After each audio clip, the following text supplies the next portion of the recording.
Beleza, pessoal? Aqui é o Dudu Amigo e pesquisando assuntos para comentar, eu vi esse assunto aqui no medium.com.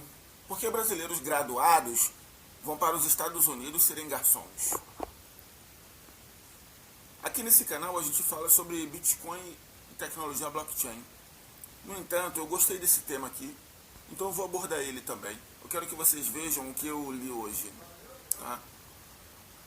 Uma questão curiosa que parece simples, mas tem várias outras questões embutidas, é o motivo de se ter uma vida financeira mais confortável como garçom nos Estados Unidos do que com um curso superior no Brasil, para grande parte daqueles que saem da faculdade.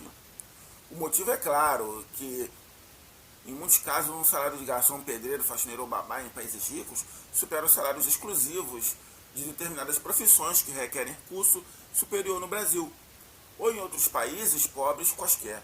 Mas o que pouca gente se questiona é o motivo desses salários serem maiores nos países ricos, se um garçom faz exatamente a mesma coisa no Brasil e nos Estados Unidos. E mesmo em períodos onde a taxa de desemprego no Brasil esteve tão baixa quanto a dos americanos, a diferença salarial permaneceu tão grande. Como pode haver salários tão diferentes? Bem, vamos lá. Pode-se acreditar que o motivo é a moeda local ser mais forte ou valorizada mundialmente. Isso certamente é um fator importante, mas é uma consequência, não uma causa do motivo da diferença salarial entre os países.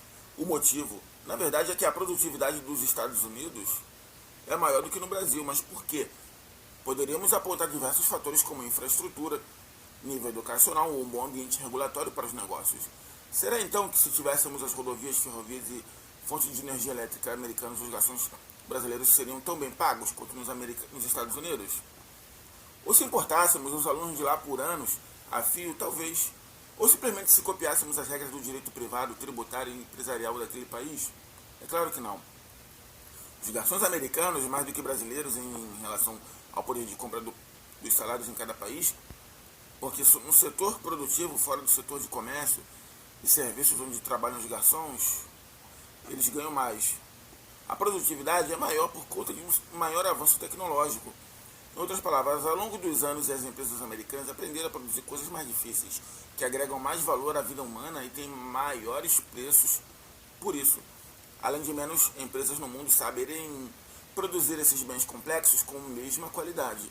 Dessa maneira, essas empresas foram aumentando seus lucros e conquistando mercados consumidores em países pelo mundo. Com maior produtividade, os trabalhadores dessas empresas do setor produtivo conseguem negociar maiores salários.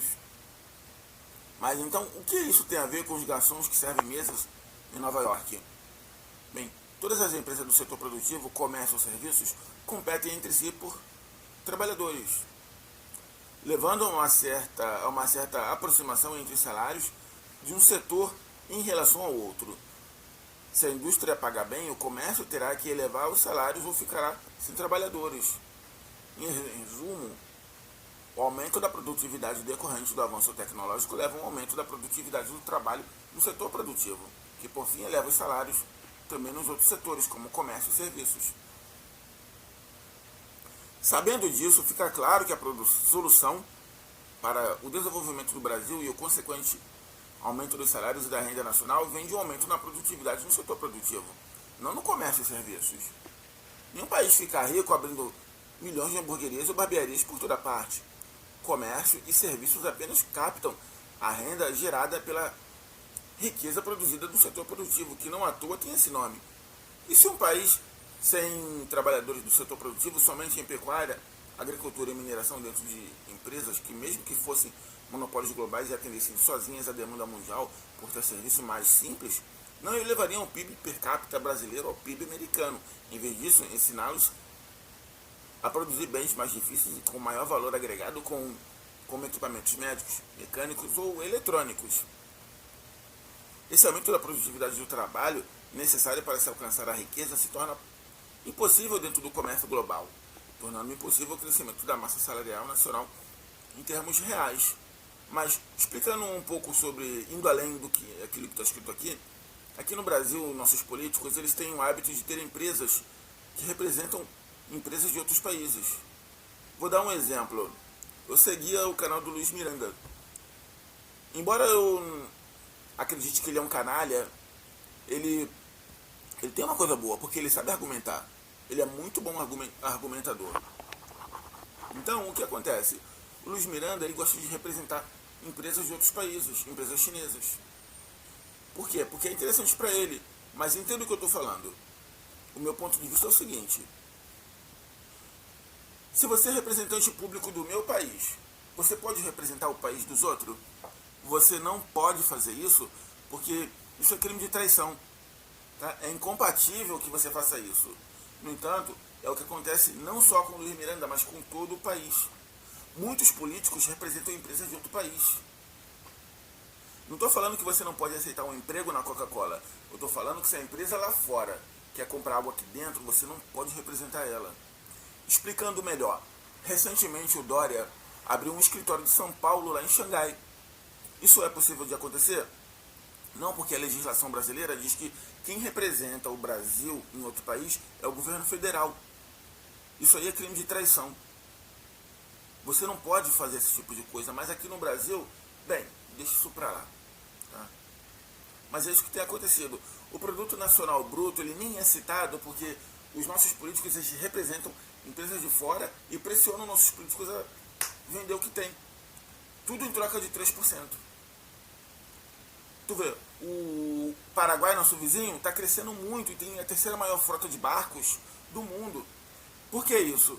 Isso ocorre porque é brasileiro investindo lá. Lá no Paraguai. Por que o brasileiro está investindo no Paraguai? Porque aqui, tudo que você quer fazer, você tem que pagar suborno para alguém. Outro dia eu conheci um engenheiro e ele me explicou o que acontece aqui onde eu moro. Quando você, empresário, chega lá no escritório, todo animado, querendo investir, ele te chama e explica assim. Existem duas maneiras de você trabalhar. A maneira fácil, o carimbo da prefeitura sai em 2 semanas. A maneira difícil leva 9 meses. E aí? Aonde você vai querer? Se você levar 2 semanas, cedo ou tarde, os fiscais da prefeitura vão estar te procurando. Por quê? Porque você é assim. Teve um ex-procurador da Geral da República que foi representar o Brasil lá na Europa, na época do Michel Temer. Aquele gordinho do cabelo branco, perguntaram para ele bem assim, ainda é necessário subornar para investir no Brasil?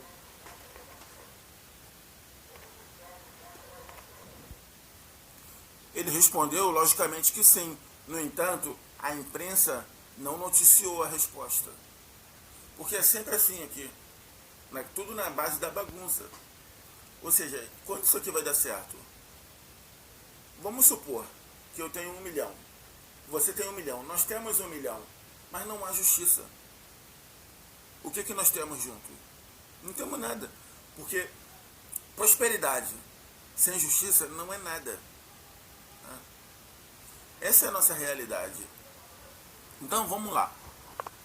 Além disso, a diferença salarial entre garçons nos Estados Unidos e no Brasil, que leva brasileiros com ensino superior a abandonarem o país para servir prato ou dirigir carro nos Estados Unidos, nos mostra que qualquer riqueza gerada na sociedade vem do trabalho humano, seja ele físico ou intelectual, para que parte dos trabalhadores americanos deixem de consumir o seu tempo de trabalho na produção de sapatos para produzir smartphones ou drones, outros trabalhadores tiveram que estudar e trabalhar para criar tais equipamentos ao longo de anos, até que se construísse o capital. Capital que na prática é trabalho passado acumulado, prédios, estradas, know-how tecnológico, patentes, junto com aquilo existente na natureza, que por si só, como petróleo ou ouro, para que uma parte maior da massa de assalariados pudesse ter empregos mais produtivos e, finalmente, possibilitar um salário e poder de compra maiores aos garçons americanos ou brasileiros que mudaram para lá. Bastante interessante, né? Então, no dia que as coisas melhorarem, nosso povo vai ficar muito feliz. Outro dia desse, a minha prima falou pra mim assim: eu não arrumo um emprego porque eu tenho 7 dentes podres.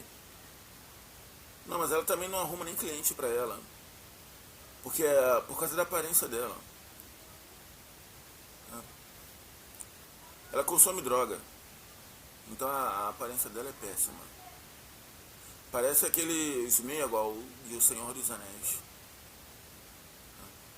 Nosso povo, ele está preocupado com a estética, mas não percebe a real situação. Não é só a aparência que conta.